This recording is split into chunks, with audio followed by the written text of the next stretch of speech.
The best is yet to come. Hi, I'm Eric Weaver, pastor at First Baptist Church in Forest City, Iowa, and it's my privilege, my joy to invite you to come help us celebrate 150 years. That's 150 years of God being faithful. 150 years of God's people being courageous. And it's 150 years of Jesus changing lives. And that's why we gather to celebrate. This is a unique opportunity for us to not only remember the past and what God has done, but to be reminded of who we are, why we're here, and where we're headed.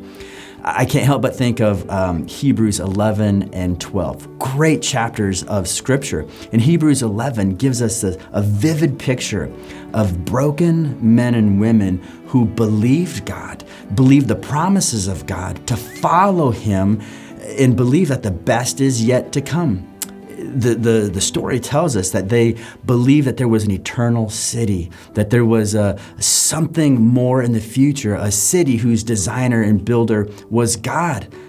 But the scripture tells us they never took hold of it, but they believed that it was there and God blessed them.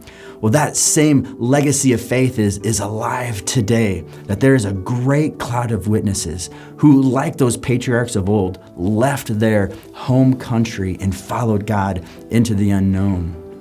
You see, 150 years ago, there were a group of Swedes, some men and women, a small group of people who left Sweden and found a home in North Iowa, and they prayed.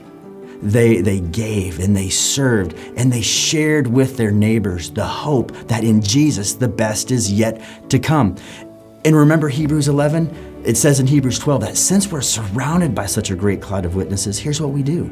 We don't just sit down and remember the past, but we set our eyes on Jesus, the author and the perfecter of our faith, and we run forward. So somehow this celebrating the past compels us to mission in the future. So it's my joy to invite you to come celebrate with us the weekend of August 20th through the 22nd as we remember 150 years of God being faithful, but we remember for the next 150 years, God has continued going to be faithful. And not only do we remember the past of the courage of the past, but we are compelled to be courageous for another 150 years. And we, by God's grace, want to see Jesus continue to change lives. So come celebrate with us as we remember the great cloud of witnesses, yes, but as we set our eyes on Jesus and we remember that the best is yet to come.